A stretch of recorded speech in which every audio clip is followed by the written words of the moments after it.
Good morning. Good Morning. morning. All right, so we're going to be going over CalCAP's claim process today. And as Christina mentioned, if you do have any questions, feel free to stop me as I'm going through it. Um, I understand that you guys have already been processing claims with us, so a lot of the stuff might already be known to you, but if there's anything that you want to clarify or don't understand, like I said, just feel free to stop me as I go through. All right, so we'll go ahead and get started. The CalCAP lender training on the claims process. So this is going to be what we're going over today. Essentially, the CalCAP claim processing, what you can expect, what's needed when filing CalCAP claim. Then we're going to go over the actual application packet, calculating the amounts, how we calculate the amounts, the written history of the loan, history payment, any out-of-pocket expenses, and again, how we calculate the accrued and unpaid interest. Then we're also going to go over our change in terms form. And if you guys have any questions at the end of that, we'll go over some additional questions as well. So what can be expected with your claim application? Your claim can be reimbursed for up to 100% of the charged-off amount or the original enrolled amount, whichever is less, provided that there's enough funds in your loan loss reserve account. So some of our loan enrollments that we do receive, they're not enrolled at 100% of the total loan amount. With that, CalCAP will only cover the amount that was actually enrolled on the application, up to 100% of that amount. If the actual charged-off amount exceeds that amount, we will only do it on the proportion basis for what was actually enrolled into the program. Some of the out-of-pocket expenses, this is the next slide. Some of the interest that's calculated also can follow this. So the interest will start at the amount that was actually enrolled in the program, not the total amount of the loan. The reimbursement claim can cover accrued unpaid interest from the next day the last interest paid was paid through the charge-off date. The outstanding principal balance plus the accrued and unpaid interest cannot exceed the original enrolled amount of the loan.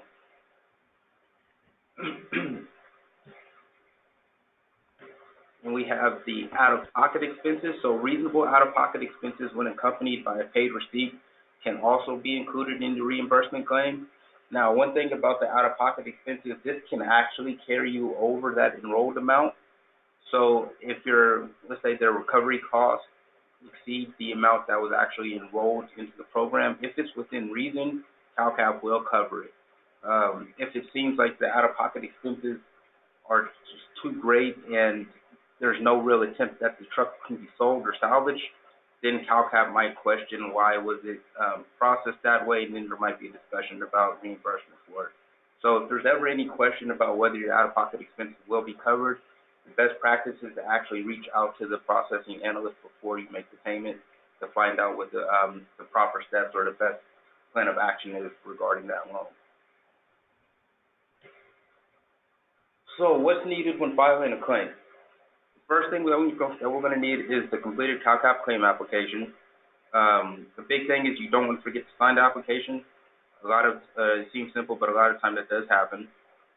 We do need a brief write-up of the loan history. Within that loan history, we need any explanation of the collection efforts and the liquidation date, if possible. What caused the loan to go into default? It doesn't need to be a great lengthy story, but just something where the borrower had an accident, couldn't afford the repairs, something along those lines, just to give us a brief idea of what's going on with the loan. The dates that the loan went to default and were actually charged off. The next thing that we're going to need is the borrower's payment history, and this also should show the payment date. This definitely has to be different from the amortization schedule. So we need the actual payment history from when the borrower made his or her payment to when the borrower actually went to default or defaulted on the loan. The payment history must show each payment applied to principal and to the interest. And the last thing that we need is just a detailed itemization of the out-of-pocket expenses. So we need the paid receipts or invoices. We also must include identifying information such as the VIN number and or the loan number or the borrower's name on the receipt. And you must also submit payment or proof of payment for every out-of-pocket expense. So it's not just the invoice, but we also need proof that the invoice is actually paid. And for the CalCAP claim application, so again, I know that you guys have submitted some claims, so I'm just going to briefly go through this. But the first section is for the name, the phone number, and address of the lender representative that we're going to be contacting throughout the process of the claim.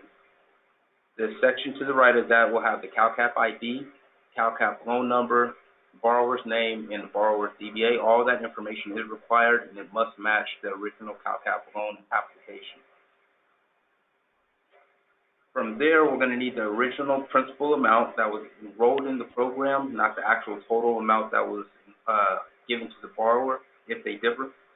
The default amount, which equals the amount remaining on the loan prior to the liquidation of collateral. The date of loan, that must actually match the loan application as well. Sometimes that does differ, so we want to make sure that the lenders are aware of which dates that they submit, because when you submit your loan enrollment application, sometimes you give us the date of disbursement versus the actual date that the loan was originated. So we need those dates to match up accordingly to what was originally submitted. The date of default equals the date that when the lender placed the loan on default, when the borrower defaulted on the loan, I'm sorry. And then the date of charge-off is the date when the lender wrote the loan off. So one quick topic for the date of charge-off, if that date seems to be really lengthy, CalCAP might reach out and ask what's going on with that loan or why the loan was held so long. A lot of the times the responses can be that we were trying to get the truck sold, we were trying to get such and such repaired, we were trying to collect on the collateral for the loan.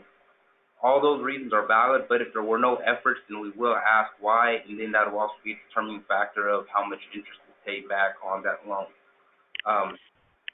However, we do not really get into the requirements of when you can charge off a loan or when you have to charge off a loan, but we will possibly inquire as to what's going on with this activity, so that way we know what's reasonable versus what's not reasonable. Calculating claim amounts on the claim application. So the outstanding principal balance is the outstanding principal minus the full liquidized collateral amount. So if there's any collateral that's sold, any collection items that happen, we're going to need that deducted from the principal balance as well, and that's how we're going to determine what the outstanding principal is. The out-of-pocket expenses, again, those are going to be your reasonable out-of-pocket expenses, your repairs, your collection efforts, maybe towing efforts, something like that. You're going to want to list that on there. And then your accrued and unpaid interest, you're going to list on there as well. We do have a calculator for your assistant or for your use to figure out how we calculate the interest. That way everything matches up and there's no surprises when you actually get your claim application back and the total calculation is done. And we actually will go a little bit more into the interest calculation as well. Now, after the interest has been determined, add the interest calculation to get your total claim, and that'll give you pretty much an idea as to how much CalCAP will approve. Again, if we do have any questions, we will reach out to you to figure out why some charges were more than what we would expect and why some of the activity doesn't really match up with what was submitted with the claim application. This is a brief example of written history for a loan application or for a claim application. Essentially, it just states that the borrower came in and they were looking to purchase the vehicle. Something went wrong with the vehicle.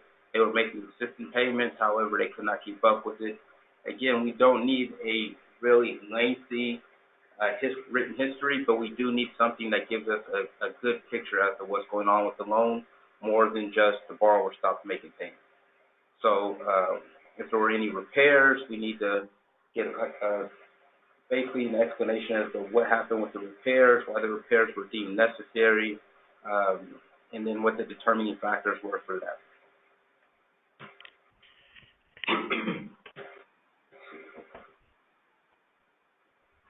The payment history must show a breakdown of how each payment is applied to the principal and to the interest. We definitely need this to be clear. Again, this can't be the amortization schedule where everything looks the exact same as what it was given for the borrower when they signed up for the loan. We need the actual dates that the payments were processed. One of the biggest things that we are finding is that sometimes the borrowers are paying late and late fees are assessed. We need to be able to see that as well. So if you just provide us with a blanket schedule that shows how it was supposed to be paid, we're not going to really get the full picture. So if you can give us an actual payment history that shows the breakdown for every payment, when it was made, how much was applied to interest, and how much was applied to principal, that's perfect for us. This example is clearly shown that there was $20,000 that had been applied to principal, leaving $45,000 as the outstanding principal balance for this loan. Some of the reasonable out-of-pocket expenses. So out-of-pocket expenses, they're a collection or preservation of collateral accompanied by documentation of such expenses. Proof of payment includes but is not limited to paid receipts, paid invoices, or statements of payment. Also, check stubs can be accepted as well. So if there's a check that's cut out to the company that's providing the services, you can provide that with the invoice, and that should serve as proof of payment for your out-of-pocket expenses. Also, legal fees can be considered as a reasonable out-of-pocket expense, such as judgments or small court claiming and filing. Some things that we do not cover as out-of-pocket expenses are additional fees that were applied to the borrower, and those would be considered bank fees, so in-house fees that you guys would apply to the borrower. We do not deem those as out-of-pocket expenses, so therefore we would not cover those in the course of the claim process.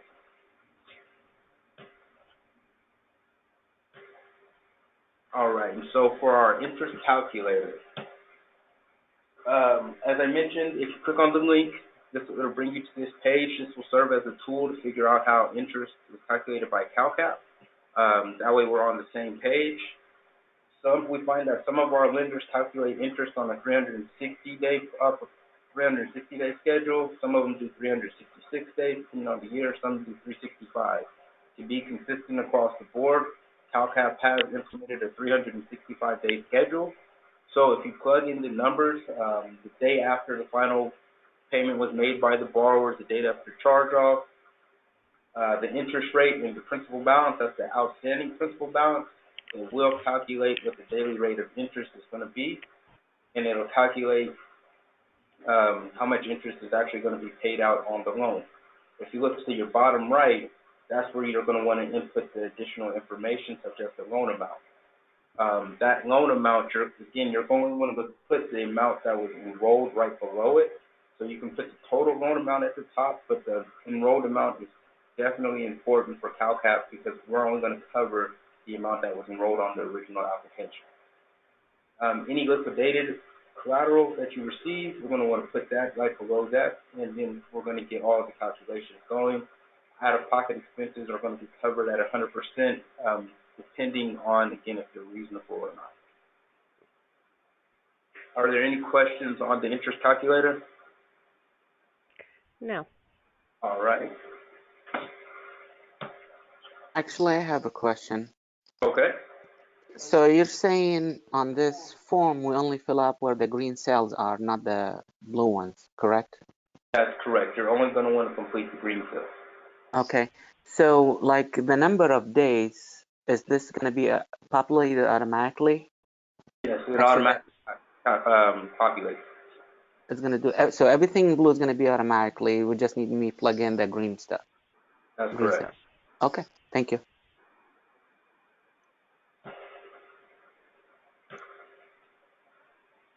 All right, and so we do have our change in terms notification form, otherwise known as a CIT form. This form is going to be used for any changes that you guys apply to your loan. We're going to need one of these forms submitted. So if a borrower had a change to their amortization or any material change to the enrolled loan contract, The lender must notify CalCAP within 15 days of the change by completing the change in terms form, again otherwise known as CIT, and may have to submit a new enrollment packet. With that last line, may have to submit a new enrollment packet, it is probably just a best practice to submit the new enrollment packet regardless, so that way there's no questions asked when a claim comes up. So you want to make sure that your borrower is acknowledging that there's a change to the loan agreement, whether it's extending the maturity date, changing the interest rate. You want to make sure that the borrower is acknowledging that by signing a new borrower cert and updating the loan enrollment application as well. That kind of goes into this next point. The CIT ensures that the lender and CalCAP have the same information pertaining to the loan terms and will streamline a few potential future claim processing with the loan default. So again, the whole purpose of this is to make sure that we're on the same page as you guys, and to make sure that we have the same information as you guys. So in the case or the event of a claim, there's no questions asked and nothing has to be rejected. CalCAP policy. So if the lender issues fees or if lender issued fees paid using the borrower's regular monthly payment amount, CalCAP will apply the payment of the fees to draw down the principal. However, if the CIT and new loan enrollment package was submitted and approved by CalCAP, notifying CalCAP of an agreed lower regular payment schedule by the borrower and lender, CalCAP may not use the payment to provide the lender issued fees to draw down the principal. So again, that goes along with what I was saying, that notifying us of the change in terms works in the lender's advantage. So that way, if there are any claims that need to be processed later on and there were fees that were issued from the borrower's payment, we know why, and the change in terms justifies that action. Do we have any questions on the change in terms? No.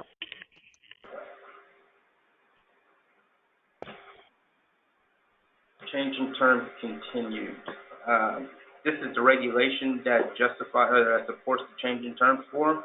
So per section 8070C, change in terms means the process to report any change in material terms of an enrolled loan, including changes to the names of the borrower or co-borrowers, the total loan amount, maturity date, or the interest rate.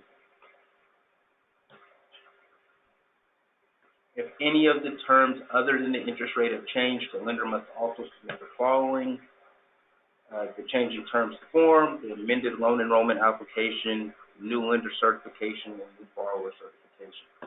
As I mentioned, it's a best practice that whenever you do submit the CIT, if possible, just send in the new packet, so that way there's no questions and there's nothing delayed in the process.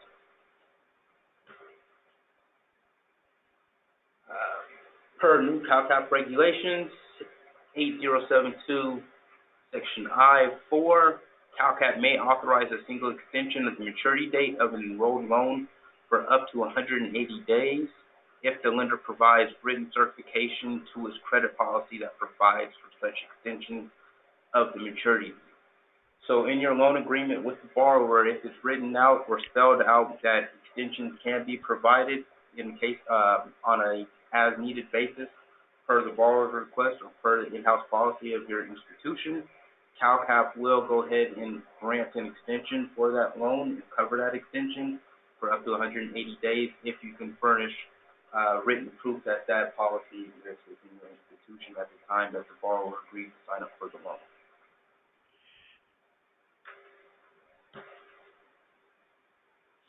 And the CIT form can be accessed on our webpage at the following link. And that is our presentation. So do we have any additional questions on anything that was covered or anything that possibly was not covered? Are you able to send us this training manual or email it to us with those links? Yes, so Christina will go ahead and email it to you as soon as the presentation is over. And again, it should also be able to be found on our webpage as well. Thank you. Most of the supporting information.